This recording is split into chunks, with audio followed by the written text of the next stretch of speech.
Bajo el sol ardiente de Cuba, un hombre camina descalzo por los caminos polvorientos. Lleva una sotana gastada, empapada en sudor, y en sus manos sostiene un rosario que brilla débilmente con cada paso. Su mirada, cansada pero serena, busca almas, no descanso. A su alrededor, campesinos se acercan con fe y esperanza. Algunos le piden una bendición, otros solo quieren tocar el borde de su manto. Él los escucha, los consuela, los cura con palabras que parecen venir del cielo. De pronto, entre la multitud, un grito corta el aire. Un hombre corre hacia él con un cuchillo levantado.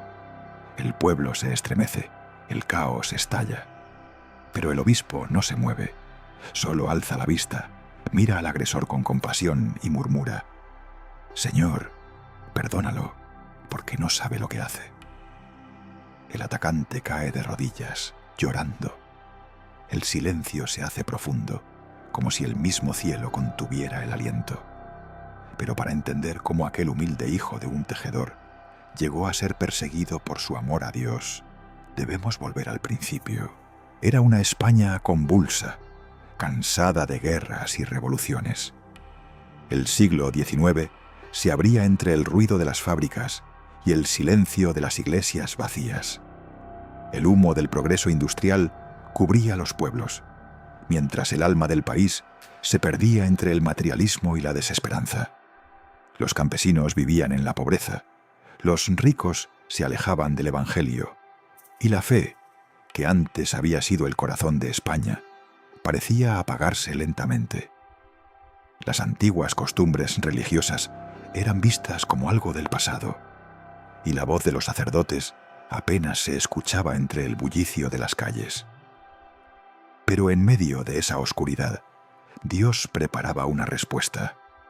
No sería un rey ni un general quien traería esperanza, sino un niño nacido en un pequeño pueblo de Cataluña. Un hijo de tejedor que, sin saberlo, estaba destinado a remendar el tejido roto del alma de su pueblo.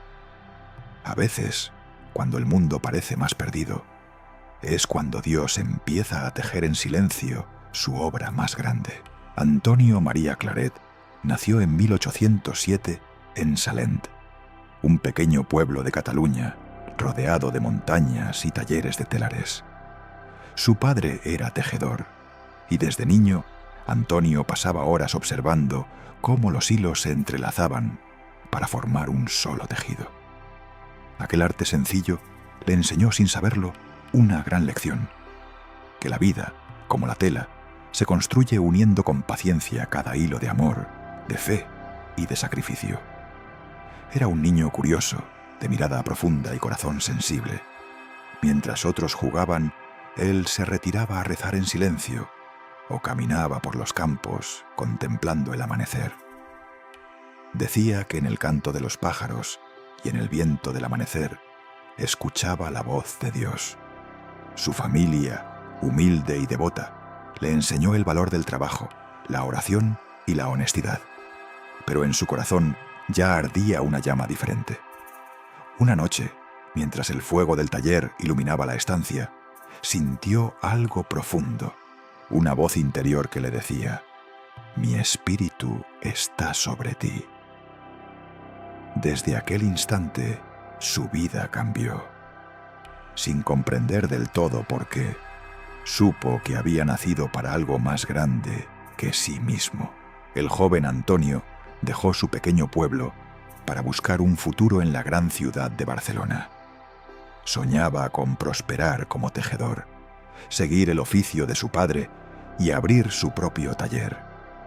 Pero entre el ruido de las máquinas y el humo de las fábricas, su alma empezó a sentirse vacía. El brillo del dinero y el progreso no bastaban para llenar el silencio de su corazón. Una enfermedad repentina lo obligó a detenerse. Durante su convalecencia, comprendió que Dios le pedía algo más. A solas, rezando en la penumbra, sintió una paz profunda, una voz interior que lo llamaba a dejarlo todo y seguir el camino del Evangelio. ¿De qué sirve tejer telas para vestir cuerpos Si puedo tejer palabras para vestir almas, pensó. Aquel pensamiento fue su punto de no retorno. Abandonó su trabajo, vendió sus herramientas y entró al seminario con una fe ardiente. Allí, frente al crucifijo, prometió dedicar cada instante de su vida a anunciar el amor de Dios, donde quiera que fuera necesario. Desde entonces, su corazón ya no conoció descanso. Su verdadera vocación había nacido. Ordenado sacerdote, Antonio María Claret no quiso quedarse quieto. Su espíritu era fuego y su única meta, salvar almas. Comenzó a recorrer los pueblos de Cataluña, a pie, sin dinero ni comodidades, con una Biblia en la mano y el corazón lleno de fe. Predicaba en plazas, en caminos, en iglesias abandonadas. Sus palabras eran sencillas, pero tocaban los corazones más duros. Allí donde llegaba, la gente se reunía. Muchos volvían a confesarse después de años, otros se reconciliaban con sus familias y algunos simplemente lloraban al escuchar el nombre de Jesús. Con el tiempo, fundó la Congregación de los Misioneros Hijos del Inmaculado Corazón de María, conocidos como los claretianos. Su lema era claro: arder en caridad y abrasar en celo. Pero no todos lo entendían. Su fuerza espiritual incomodaba a los poderosos. En Cuba, donde fue nombrado arzobispo de Santiago, denunció los abusos, la esclavitud y la injusticia. Rechazó los lujos y caminaba entre los pobres, escuchando sus penas y llevando esperanza. Los enemigos lo difamaron, lo persiguieron e incluso atentaron contra su vida. En una de sus misas, un hombre se abalanzó sobre él con un cuchillo. Antonio cayó, pero sobrevivió milagrosamente. Al recuperarse, su primera reacción no fue odio, sino oración. Dijo con serenidad: «Prefiero morir antes que dejar de amar». Desde entonces, su vida se convirtió en una cruz luminosa, una misión de fuego que nada ni nadie pudo apagar.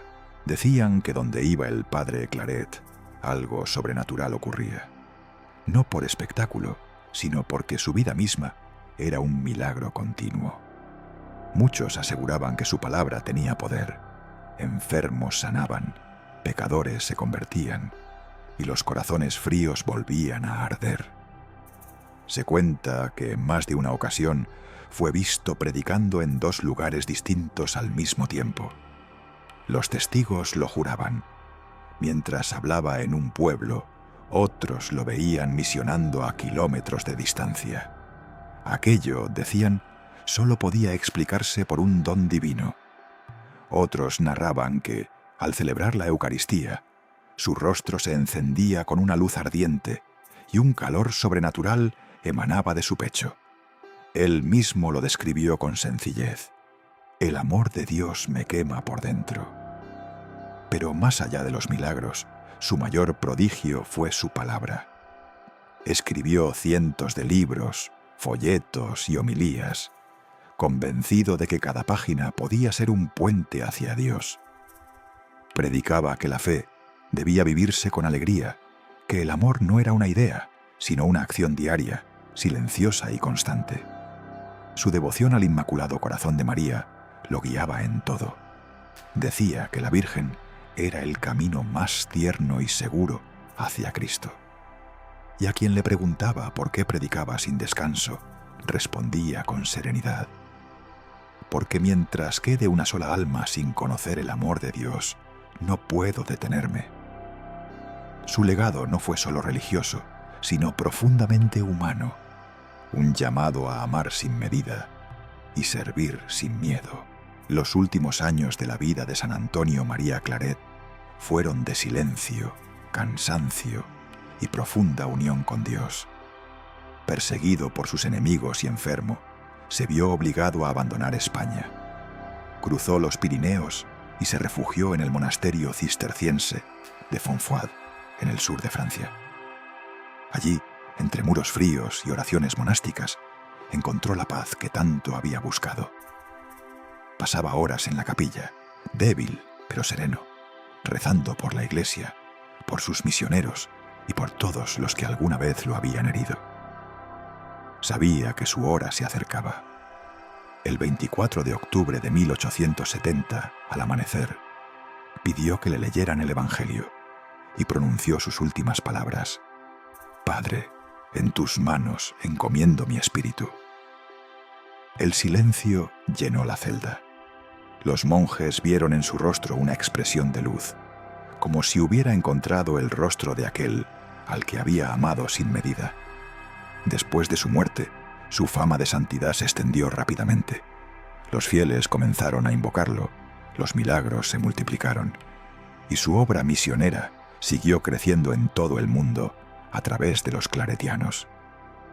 En 1950, el Papa Pío XII lo declaró santo, reconociendo en él un corazón que ardió por amor y que jamás se apagó.